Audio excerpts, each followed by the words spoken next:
नमस्कार और स्वागत है। आज हम सीटीईटी परीक्षा के ईवीएस सेक्शन के कुछ बहुत ही जरूरी फैक्ट पर नजर डालने वाले हैं। चलिए शुरू करते हैं। अब सवाल ये उठता है कि भारत के इतने डाइवर्स ईवीएस फैक्ट्स को सीटेट एग्जाम के लिए मास्टर कैसे किया जाए। और ये सच में एक चैलेंज हो सकता है। इतने सारे टॉपिक्स जो हैं, पर फिक्र की कोई बात नहीं, हम इसे एकदम सिंपल और सिस्टमैटिक तरीके से समझने वाले हैं। तो चलिए शुरू करते हैं। सबसे पहले बात करेंगे कुछ इंस्पायरिंग इंडियन पर्सनालिटीज की। देखिए, जब हम फैक्ट्स को लोगों की कहानियों से जोड़कर देखते हैं ना, तो उन्हें याद रखना बहुत आसान हो जाता है।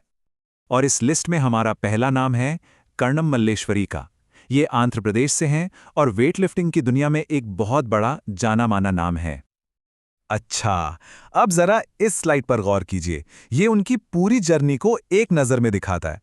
सोचकर देखिए, सिर्फ 12 साल की उम्र में प्रैक्टिस शुरू कर दी थी और आज वो 130 किलोग्राम तक का वजन उठा सकती हैं। कमाल है ना? और एक इंटरेस्टिंग बात यह भी है कि उनके पिता एक पुलिस कांस्टेबल थे और उनकी 4 बहनें, वो सब भी वेट लिफ्टिंग करती हैं। चलिए अब एक और महान हस्ती की बात करते हैं, गीजूभाई बधेका, जो गुजरात से थे। उन्हें बच्चों के लिए लिखी गई उनकी मजेदार कहानियों के लिए जाना जाता है। बच्चों की एजुकेशन में उनका कंट्रीब्यूशन, खासकर उनकी किताब दिवा स्वप्न, वाकई बहुत बड़ा है। तो ये तो हुई पर्सनालिटीज की बात। अब आगे बढ़ते हैं और देखते हैं कि कैसे हमारे देश की कला और संस्कृति प्रकृति यानी नेचर से कितनी खूबसूरती से जुड़ी हुई है। और इसमें सबसे पहले बात करते हैं मधुबनी पेंटिंग की। ये बिहार के मधुबनी जिले की एक बहुत ही खास पारंपरिक लोक कला है। जैसा कि नाम से ही पता चल रहा है, ये कला अपने ज्योग्राफिकल ओरिजिन से सीधी जुड़ी हुई है। और जानते हैं इसे बनाते कैसे हैं? ये कला एनवायरनमेंट से कितनी डीपली कनेक्टेड है, वो इसके प्रोसेस से ही पता चलता है। कलाकार पिसे हुए चावल का पेस्ट बनाते हैं और फिर उसमें हल्दी, नील, फूलों और पेड़ों से निकले नेचुरल कलर्स मिलाते हैं। सब कुछ कुदरती। तो इन पेंटिंग्स में आखिर होता क्या है? इनमें आपको इंसान, जानवर जैसे मछली, कछुआ, पेड़, फूल, पक्षी, ये सब देखने को मिलेगा। मतलब कलाकार के आसपास की जो दुनिया है, वही उनकी आर्ट में उतर आती है। ये आर्ट और लाइफ का कितना सुंदर कनेक्शन है। अब जरा रंगों से सुगंध की दुनिया में चलते हैं। देखिए, एक तरफ गेंदा और जीनिया जैसे फूलों से कपड़े रंगने के लिए नेचुरल डाई बनाया जाता है, तो दूसरी तरफ उत्तर प्रदेश का कन्नौज जिला, भाई वो तो मशहूर ही है इत्र, गुलाब जल और केवड़ा बनाने के लिए। मतलब फूल एक, इस्तेमाल अनेक। चलिए अब एक और मजेदार टॉपिक पर आते हैं, पक्षियों की दुनिया। ये बहुत फैसिनेटिंग है और हाँ, एग्जाम पॉइंट ऑफ व्यू से भी काफी इंपॉर्टेंट है, तो ध्यान से सुनिएगा।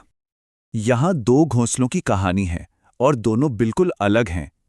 एक तरफ है इंडियन रॉबिन, जो सड़क के किनारे पत्थरों के बीच अपना घोंसला बनाती है, और दूसरी तरफ है चालाक कोयल। वो अपना घोंसला बनाती ही नहीं, बल्कि अपने अंडे चुपके से कौवे के घोंसले में रखाती है। तो फिर सवाल ये उठता है कि पक्षी असल में घोंसले बनाते ही क्यों हैं? क्या वजह है? और इसका जवाब बहुत सीधा है। घोंसले उनके परमानेंट घर नहीं होते, वो तो बस एक टेम्पररी नर्सरी की तरह हैं। पक्षी उन्हें सिर्फ अंडे देने के लिए बनाते हैं और जैसे ही चूजे बड़े हो जाते हैं, वो उस घोंसले को छोड़कर उड़ जाते हैं। बस इतना ही काम है घोंसले का। अच्छा, पक्षियों के विजन, मतलब उनकी नज़र भी बड़ी कमाल की होती है। उनकी आंखें सिर के दोनों तरफ होती हैं, जिससे वो एक ही टाइम पर 2 अलग-अलग चीज़ों पर फोकस कर सकते हैं।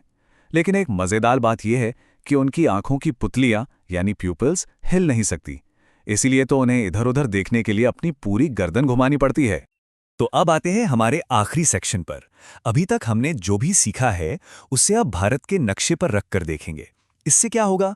सब कुछ एक साथ कनेक्ट हो जाएगा और याद रखना बहुत आसान हो जाएगा।